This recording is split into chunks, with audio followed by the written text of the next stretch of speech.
오늘은 우리가 이제 뭐 뭐든지 그렇잖아요. 뭐 정치도 그렇고 예를 들어 뭐 공동주택도 그렇고 혹은 뭐 협회도 그렇고 뭐 단체 뭐 예를 들어 동아리도 마찬가지고 우리가 뭔가 이런 전체를 이끌어가는 데 있어서 가장 중요한 게 규약이죠. 그러니까 뭐 대한민국도 뭐 입법, 행정, 사법 여러 가지가 있고 뭐 요즘 뭐 대한민국이야 뭐 다수당이 되게 뭔가를 많이 이제 결정하고 가고 있는 추세잖아요. 자, 이게 우리는 흔히 공동주택에서는 관리 규약이라고 합니다. 규약 제정을 그럼 어떻게 하느냐? 그러면 지금 이제 대한민국에서 느낄 수 있는 것처럼 국회의원의 절반 이상의 다수당이 있다면 압도적으로 뭔가를 결정할 수 있는 힘이 생깁니다. 저는 이제 오늘 거기에 대해서 이제 얘기를 해볼 거예요. 일단 간단하게 말씀드리면 관리 규약 제정은 공동주택에서의 어떤 관리 규약이나 뭐냐면 우리가 비용을 지출한다든가 선거를 한다든가 혹은 뭐 큰 공사를 하는 경우 결국은 다 돈과 비용에 관련된 거겠죠. 왜냐하면 어떤 선거의 절차도 결과적으로는 선거를 통해서 누군가가 동대표나 관리인이 되면 그 분이 하는 업무가 결국은 비용과 관련된 돈과 관련된 일을 하기 때문에 결과적으로는 우리가 돈을 어떻게 사용할 것인가를 결정하는데 가장 첫째가 규약을 제정하는 겁니다.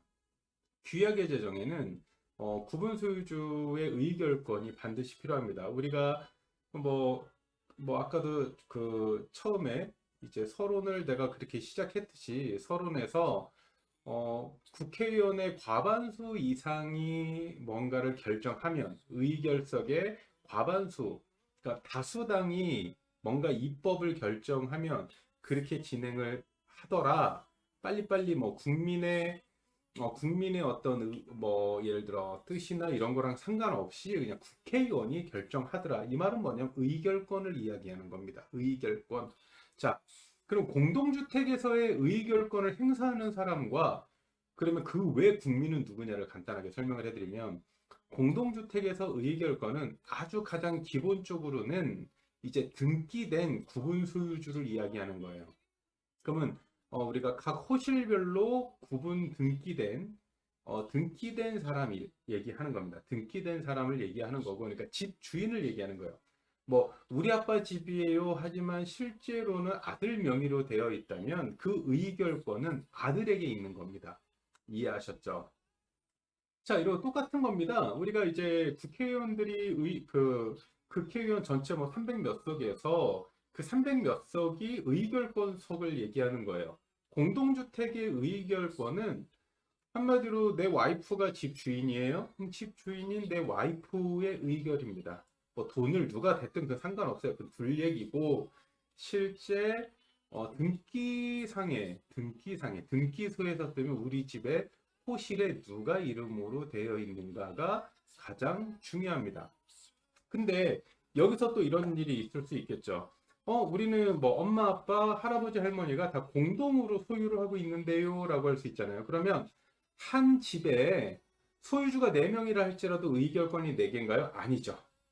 그 호실에 하나의 이 4명 중에 가장 많은 지분을 갖고 있는 사람이 대부분 하든가 또는 이 넷이서 가위바위보 하면 되는 겁니다.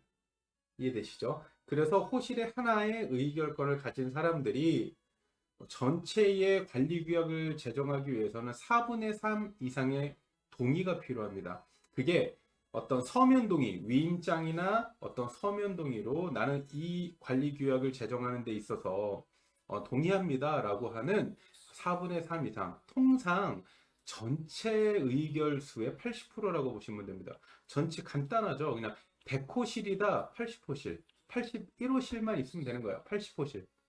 이해되세요?